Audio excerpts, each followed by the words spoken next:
Bonjour Robin, tu es le CEO de Billy, donc une solution de ticketing NFT, donc où chaque billet qui est émis est émis sous forme de NFT, dont on va parler aujourd'hui. Est-ce que tu pourrais dans un premier temps te présenter ton parcours et ton arrivée dans le Web3, s'il te plaît? Salut Pierre, écoute, déjà merci beaucoup pour l'invitation. Bien sûr, alors moi je suis un ancien data scientist. Je me suis spécialisé il y a 5-6 ans dans tout ce qui est IA, Big Data, sur Télécom Paris. Je suis arrivé dans le Web3 il y a à peu près un an, un peu plus d'un an avec Billy, hein, en montant cette startup. Je suis, on va dire, crypto-investisseur depuis 2017, depuis le premier bull run. Voilà, j'ai commencé à perdre des sous dans la crypto il y a 5 ans. Ok, super. Donc là, qu'est-ce qui t'a donné l'idée de te dire je vais m'attaquer au ticketing, qui est quand même un truc assez particulier, avec une solution pertinente, mais de se dire c'est quand même un domaine, c'est quoi l'histoire? Ouais, bien sûr. Alors, pour la petite histoire, avec mon associé qui s'appelle Étienne, nous, on est potes de teuf. On s'est rencontrés en festival à Lille il y a 9 ans maintenant. Et en fait, on en a fait pas mal d'événements à deux. Voilà, moi, je suis un fan du PSG. On a fait beaucoup d'événements sportifs et musicaux. Et avec mon coloc, on est allé à un festival qui s'appelle le Deckmantel à Amsterdam. Il avait acheté son billet sur une plateforme qui s'appelle Ticket Swap, une bourse aux billets sur le marché secondaire. Il arrive à Amsterdam, il scanne son billet. On lui dit: «Désolé monsieur, ce billet a déjà été scanné, vous ne pouvez pas rentrer», et c'était le 34e ou 35e de la journée dans ce cas-là. Donc quand tu payes, 180 € ton billet, tu fais Paris-Amsterdam et qu'on te dit: «Bah, désolé, vous ne pouvez pas rentrer», tu as un peu le seum, ça marque. Et on s'est dit qu'aujourd'hui, on avait des outils qui nous apportaient de la désintermédiation, de la sécurité, de la transparence, de la blockchain, et on s'est dit qu'il y avait quelque chose à faire dans le ticketing, et on a lancé Billy il y a 13 mois maintenant sur cette, idée-là. Yes, super. Ouais, c'est effectivement, c'est un peu douloureux de déjà payer cher, te déplacer. Tu es à l'entrée, tu vraiment à l'entrée du festival, te dire que tu es recalé juste devant. Malheureusement, mais en l'occurrence, du coup, il y a des bonnes solutions qui se mettent en place. Alors, est-ce que tu peux expliquer, justement, un peu plus dans les spécificités, qu'est-ce que c'est que Billy? Qu'est-ce que vous mettez en place pour combler ce problème-là? Ouais, bien sûr. Alors, Billy, c'est pas que ça, hein. Billy, c'est une plateforme, on va dire, de billetterie et d'engagement des fans dans le domaine de l'événementiel, que ce soit musique, sport, festival, galerie, fashion show, event corporate, etc. Donc, tous nos billets sont émis sur la forme d'un NFT. Donc, il y a trois raisons principales, trois piliers, raisons principales à ça. Le premier, c'est quelque chose d'assez vertueux parce que tu as, une fois que quelqu'un a vendu son billet, bah, il n'est plus dans son wallet, donc tu vas plus revendre trois fois ton billet. Tu peux aussi contrôler le marché secondaire. Tu vas venir pouvoir encadrer des prix, avoir des royalties qui sont reversés automatiquement en cas de revente. Ça, grâce à ce qu'on appelle des smart contracts. Donc, tu mets tes règles, et puis c'est automatisé sans intervention humaine après. Deuxième pilier, c'est un pilier créatif. Avec Étienne, on regrette que 10-15 ans, les gens collectionnaient leurs billets en souvenir. Il y avait une attache émotionnelle, tu vois, au moment que tu as vécu. France-Brésil 98, les gens qui ont le ticket, enfin, c'est dingue, tu vois, ils vont encadrer chez eux. Et depuis que les billets sont transformés en PDF avec un QR code par mail, bah, ça s'est vachement appauvri. Les billets ont perdu leur âme. Et nous, de manière assez créative, on va réinvestir cet asset, ce médium. Donc, c'est une espèce de créativité de branding pour les marques. On fait des essais 3D, des MP4, on fait même des billets sonores. Donc, il y a des trucs assez cool à inventer. Et le troisième pilier de Billy, c'est un pilier autour de l'expérience et de l'engagement. Il faut se dire qu'on voit un peu le billet comme une carte de membre ou une clé qui va te permettre de débloquer des expériences et du contenu même après tes événements. Donc nous, notre ambition chez Billy, c'est vraiment d'aider les artistes, les marques, les orgas à développer leur commune même sur l'après-événement avec une billetterie, hein, assez nouvelle génération et assez cool. Yes, très clair. Ouais, donc le NFT pour avoir, cette place-là. Ensuite, il y a tout le côté, art avec tout ce qu'on va pouvoir venir, greffer dessus pour avoir quelque chose d'un petit peu plus, unique qu'on a envie de collectionner et puis derrière l'expérience donc avec le rapprochement qu'on peut avoir, vis-à-vis des artistes, des événements, des choses qu'on peut venir greffer, derrière grâce à un CRM et cetera. On va en parler de tout ça. Bah, 1 chose en fait, billetterie NFT aujourd'hui, il y a pas encore beaucoup de personnes qui savent utiliser un wallet, donc j'imagine que vous mettez une interface, sans friction. On peut se connecter avec une adresse mail, classique, c'est ça? Ouais, bien sûr, bah, les publics des festivals, soirées, etc., 7 à 77 ans, hein. Donc, nous, évidemment, si on veut que Billy soit mainstream un jour, on a un fort enjeu autour de l'expérience utilisateur. Donc, on a tout fait en sorte pour que ça soit très, très, très, très simple. Ceux qui connaissent rien à la crypto, bah, en fait, ils mettent un mail, on leur génère un wallet, ils peuvent payer en euros, on a intégré Stripe. Donc, l'expérience est très, très Web 2 pour ceux qui veulent, et puis aussi très, très Web 3 pour ceux qui veulent se payer en crypto ou se connecter avec leur propre wallet. Donc, on a vraiment les deux mondes chez Billy. Par contre, on se connecte avec, une adresse, mail. Le billet ne nous appartient pas au sens, voilà, Web3 que nous on a. Le billet n'est pas dans le wallet. Il est stocké, Alors, chez ouais, si, si, si, il est stocké. En fait, quand tu crées un compte chez Billy, on te crée un wallet sous le capot. OK, Tu as bien un NFT dans ton wallet qui est associé à ton mail, et tu as bien ce qu'on appelle, tu as la capacité d'exporter ta clé privée de ce wallet. Donc, on a vraiment la possession. C'est pas Billy qui a la possession de cette clé privée, même pour les utilisateurs Web 2, on va dire, Web 2.5, qui utilisent un mail pour se connecter chez Billy. OK, ouais, super. Donc aujourd'hui, votre clientèle, est-ce que vous êtes vraiment exclusivement sur du web 3? Parce qu'en fait, les organisateurs, les vendeurs de billets ou autres, enfin des événements vont se dire, «C'est assez simple», ils bitent assez rapidement putain, je suis vraiment crevé.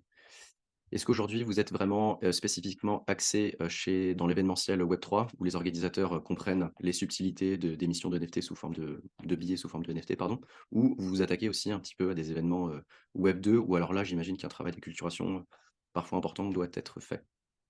Ouais, écoute, nous, notre ambition, c'est vraiment de faire un produit très, très mainstream. Donc, la majeure partie de on a beaucoup d'événements, Web 2 aussi, hein. On a fait, une soirée rap, on a fait, une soirée dédiée à l'entrepreneuriat, on a fait un salon pro pendant Art Basel à Miami aux US. Donc on a eu plein d'événements, voilà, assez, pas Web3 ou crypto degen. Après aussi, on a fait des meet-up, des conférences, on a fait, voilà, donc on n'est pas on n'est pas que Web3 du tout, au contraire. Et au Ouais, et aujourd'hui justement, ça c'est intéressant quand tu vas voir des boîtes, plutôt web 2 qui sont vraiment dans l'événementiel, classique et que tu leur qui comprennent un petit peu ces problématiques aussi de vente, de revente de billets, de marché secondaire et autres. Comment ils le perçoivent la solution Billy? Est-ce qu'ils sont tout de suite intéressés? Est-ce qu'ils comprennent directement ces sujets-là? Ou alors il faut déjà vraiment leur expliquer déjà, pourquoi en fait on a des solutions de Non, traçabilité? ouais, ouais, bah, en fait, le use case du ticketing est un use case qui est très vieux et très simple et très facile à comprendre, hein. Donc, en termes de messages, les gens comprennent tout à fait. Après, il y a évidemment des organisateurs qui ont pas forcément des problèmes de revente, de fraude, donc c'est pas forcément ça qui va les intéresser, mais le côté peut-être créatif va être hyper cool, le côté exclusif. On a fait un fashion show, avec Enzo, au circuit d'hiver. Là, et on avait brandé un asset en 3D qui tourne, qui était à l'image de leur collection de l'année dernière, donc c'était assez cool pour eux, le côté vraiment très créatif. On bosse avec des boîtes, c'est le côté CRM, ça les intéresse vachement de mieux comprendre leur audience, de pouvoir leur partager du contenu, les aider à fidéliser leur communauté, les aider à développer leurs audiences. Ça les intéresse aussi. Donc, ça dépend, on va dire, du type de persona ou du profil de nos Ouais. clients. Mais on a une solution qui potentiellement s'adresse à tout type d'organisateur d'événements. OK. Mais justement par rapport à le fait qu'on puisse pas dupliquer, ces fameux NFT, ça parce qu'on peut leur dire: «Oui, notre solution permet de faire ça», mais Ouais. grâce à la blockchain, est-ce qu'ils vous font confiance? Ils le comprennent? Comment ça se passe en fait ce switch où ils se disent: «Ah oui effectivement la blockchain j'en ai entendu parler, maintenant que vous me dites ça avec ce use case, ça devient évident», ou alors ils se disent: «Bon bah on vous fait confiance» sans vraiment le comprendre? Non, non, bah, c'est assez co oui, alors nos partenaires ou les clients sont pas forcément des experts de la blockchain, mais c'est pas important, tu vois? Tout le monde conduit une voiture aujourd'hui sans être un expert, des moteurs thermiques ou électriques. L'important, c'est que ta voiture, bah, tu démarres et tu appuies sur l'accélérateur, elle avance. Voilà, notre produit, on a un back office. Eux, ils veulent déployer des événements et partager du contenu à leur commu, et créer différentes catégories de billets et cetera. Bah, ça marche, comme marchent les back office existants, dans le monde du web 2. Donc on n'a pas forcément besoin de descendre dans ce niveau de granularité. Mais en tout cas, on a des fonctionnalités en plus, et tu as pas besoin d'avoir, 2 ou 3 outils, tu vois, pour faire tout ça. Avec Billy, on essaie de faire une plateforme qui fait tout de A à Z, pour Ouais. eux. Non, parce que, enfin, on peut aussi associer ces sujets, blockchain à de la hype et de se dire: «Mais en fait, non, vous nous vendez quelque chose parce que c'est un petit peu dans, voilà, dans la hype du Mmh. moment, mais nous, on ne croit pas en cette solution-là». Parce que, bah, en l'occurrence, pour la voiture, aujourd'hui, on rentre dans la voiture, en ayant entièrement confiance d'appuyer à fond sur l'accélérateur et d'avoir confiance dans le frein quand il va falloir freiner. Mais je pense qu'au début, c'était aussi peut-être un petit peu plus compliqué de s'asseoir et de se dire: «On va pouvoir aller à plus de 100 à l'heure, en étant à 1 mètre du même pas 1 mètre du sol», quoi. Donc, alors ce qui serait intéressant, parce que du coup vous avez aussi un tracking qui peut être fait dans les événements web 2 et web 3. Quel est le pourcentage de personnes qui utilisent, donc le ticketing Billy, qui va venir charger son billet sur son wallet et celui qui va rester simplement sur le mail? Alors, ça va dépendre des types d'événements qu'on organise. Les événements très crypto Web3, ça peut monter jusqu'à 50 des gens qui se connectent avec leur propre wallet. Nice. Et les événements très, très Web2, bah, ouais, ça monte à 99 des gens qui, se connectent avec un mail. En moyenne, on est plus autour de 5 à 10 je dirais, de gens qui ont un wallet. Donc mais il y a une variabilité assez importante, en fonction des types d'événements. OK. On a vraiment fait le donc Billy Live, parce que donc ça se il y a 3 sections sur Billy dont tu as parlé, donc le live avec la solution de ticketing, le CRM, ça on va en parler, après et le studio pour tout l'aspect esthétique, art, qui ça je pense parle à beaucoup de monde. Sur l'aspect CRM et use case, qu'est-ce que vous mettez en place aujourd'hui pour avoir une expérience qui va au-delà de l'événement et faire des choses qui sont quand même assez sympas derrière? Qu'est-ce qu'on vient vous demander ou qu'est-ce que vous proposez vous aujourd'hui? Alors, ouais, notre CRM Web3, grosso modo, il permet de partager du contenu à sa commu, de créer des expériences qu'on dit token gated, donc seuls ceux qui ont le token peuvent bénéficier de cette expérience. Donc il y a un ensemble d'utilités qu'on vient lier au billet. Par exemple, le fait de pouvoir regarder une avant-première, une vidéo d'aftermovie d'un festival en exclusivité, pouvoir bénéficier d'un code promo ou d'une early bird pour un prochain événement, avoir accès à du merch, pouvoir, écouter, l'album en avant-première. Donc il y a un ensemble, ce genre d'expérience digitale qu'on met en place. On est aussi en train de travailler avec des potentiels partenaires pour que, tu vois, tes billets dans le monde réel te donnent accès à des expériences métaverses, tu vois, avec Sandbox, des boîtes comme ça, avec Ben Builders, on est en train d'essayer de craquer des premiers partenariats pour vraiment l'idée étant d'aider les orgas d'event, les marques, les artistes à mieux engager leur communauté et à prolonger leur expérience. Donc c'est ça la force et le why du CRM de Billy. OK. Est-ce que tu as, par rapport aux solutions de ticketing plutôt classiques, qui ont conscience de ce genre de Mmh. soucis, hein, clairement, qui est difficile, hein, parce qu'encore en 2023, il y a toujours des soucis, alors que ce soit vente primaire ou vente secondaire sur TicketSwap ou autre. Est-ce que je ne sais pas si vous avez fait une veille par rapport à ça, si vous êtes allé les voir, si eux ont pris conscience aussi de ce genre de solutions qui se mettent en place pour pouvoir les intégrer chez eux, ou ils en sont encore vachement loin, aujourd'hui? Ouais, bien sûr, bah, écoute, Ticketmaster qui est, le géant du ticketing, le gros monopole,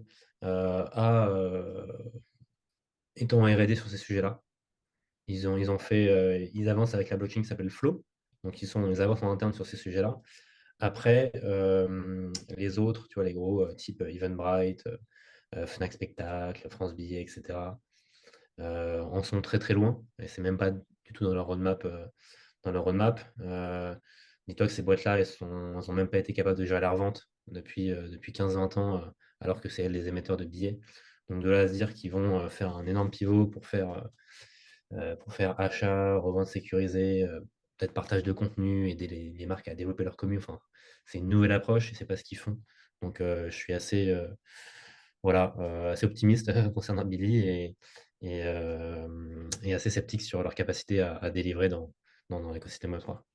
Ouais, parce que du coup, il y a 2 choses. En fait, ces solutions-là qui existent et qui sont reconnues, qui ont inscrit leur légitimité à travers les nombreuses années où elles existent, si de jour au lendemain, elles prennent conscience de ça, elles intègrent ces solutions technologiques, demain, les clients continueraient de venir assez naturellement chez eux, sans forcément voir non plus la profondeur de la techno qu'il y a derrière, mais avec cette assurance qu'il y ait pas de problème à la revente, par exemple. Et ensuite derrière, avec tous les aspects utilitaires qui vont pouvoir venir être greffés et du coup, ça pourrait devenir un gros concurrent, de Billy parce qu'ils ont une part de marché, aujourd'hui gigantesque, quoi.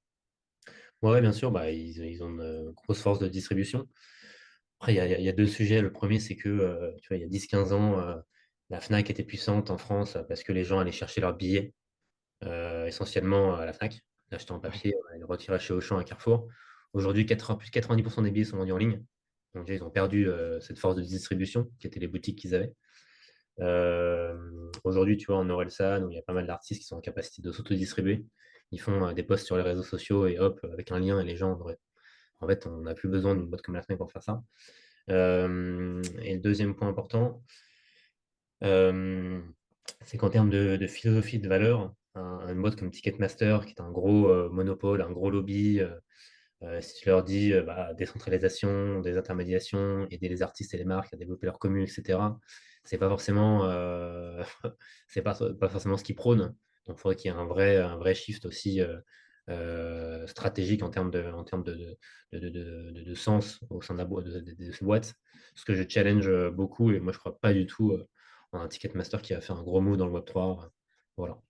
OK. Ouais, parce que moi, en fait, de mon point de vue, je le vois comme une arrivée inévitable à terme. La question, c'est, quand est-ce que ça va arriver? Est-ce que ça va être trop tard pour eux? Est-ce qu'il y a déjà des solutions qui vont être beaucoup plus pertinentes, beaucoup plus avancées, qui vont prendre leur part de marché? Parce que bon, ce serait dommage, enfin dommage pour eux, tant mieux pour vous aussi, qu'ils puissent pas shifter assez rapidement, parce que, bah, on est dans un monde qui bouge et va falloir aussi qu'ils puissent s'adapter à ce genre de solutions. Et ma question sous-jacente, c'est: est-ce que ça pourrait devenir des clients de Billy? Est-ce que justement, vous pourriez arriver, vous, en tant qu'acteur, ayant compris toutes ces subtilités-là, aller les voir et leur dire: «Il y a quelque chose qui commence à changer, à shifter et qui pourrait être, bien meilleur pour vos clients et du coup, in fine pour vous, grâce à ce type de solution-là» et qu'ils puissent intégrer une des solutions Billy, par exemple.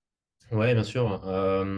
Écoute, c'est des questions qu'on s'est posées. Pour l'instant, nous, on est quand même focalisé sur le build de notre produit. On n'est pas forcément aligné avec les Ticketmaster qui vont avoir cette volonté de cultiver une culture assez monopolistique, etc., qui ont des fees qui sont très élevés, qui loquent les artistes. On est plutôt avec un positionnement où on veut vraiment aider nos partenaires à développer leur marque, à repenser un peu l'expérience au-delà du simple ticketing, ce que fait Ticketmaster. Nous, on se voit beaucoup plus large en termes de valeur qu'on apporte tant aux orgas qu'aux fans. Donc pour l'instant, c'est pas dans nos plans, même si évidemment on pourrait être un acteur marque blanche pour ces boîtes-là, s'interfacer, leur ouvrir nos API, etc. Mais c'est pas dans les plans pour le moment. OK. On va arriver sur la fin de l'interview. Robin, moi j'ai une petite dernière, question. Alors pour le coup, la solution Bizly ne dépend pas véritablement de l'adoption globale, de la population vis-à-vis du Web3 puisqu'on peut utiliser simplement, Bizly, sans avoir conscience de tout ça. Est-ce que vous, d'un point de vue techno, il y a des utilitaires, il y a des couches technologiques que vous regardez de près qui vont pouvoir augmenter l'expérience, Bizly, dans, voilà, dans les prochaines années grâce à de nouveaux types de NFT ou de techno que vous allez pouvoir faire ou des intégrations avec des métaverses? Est-ce qu'il y a des enjeux, des points de passage importants pour vous? Ouais, carrément. Bah, c'est intéressant, tu parles d'expérience métaverse. Oui, nous, on a aussi pour ambition de faire des produits qui sont ouverts, interfaçables, un peu comme les outils no-code type Zapier, Make, Integromat, Slack, etc. Où en fait, tu peux vraiment connecter pas mal d'outils. C'est aussi ça qui est hyper intéressant avec l'écosystème Web3, c'est que tu as des standards Ethereum avec les ERC 721, etc. Ben, en fait, c'est des standards uniques partagés par tout un écosystème tech et ça permet justement d'utiliser un NFT dans un land sandbox, de le passer dans un autre jeu et ainsi de suite. Donc tout ça, c'est des sujets qu'on a dans nos roadmap tech. Après, pour les enjeux de scalabilité, bah, là, nous, on bosse pas dessus avec Billy, on voit de plus en plus de layer 2, de solutions qui proposent qui propose des approches plus ou moins centralisées pour te permettre de faciliter, soit baisser les gas fees, soit faciliter le nombre de transactions par seconde. Donc, je suis assez optimiste là-dessus. Voilà, OK, après tout pour moi. Ouais. ça marche. Donc de ce que j'ai compris, encore quelques mois vraiment, build pour avoir un socle extrêmement, solide et puis derrière c'est, scalabilité pour vous, France, international? Scalability. On a 3 à 6 mois de build encore. Notre produit, on l'avait sorti vers fin septembre, début octobre. On sort une V2 là d'ici fin mars, début avril, et on aura une V3 qu'on sortira à la rentrée en septembre. Voilà, qui permettra un peu en self-service à nos orgas de déployer leurs événements et qu'on devienne scalable. OK, ça marche. Bah, merci pour ton temps et ton partage, Robin et puis, bah, du coup, bon courage pour la suite. Merci Pierre, à plus.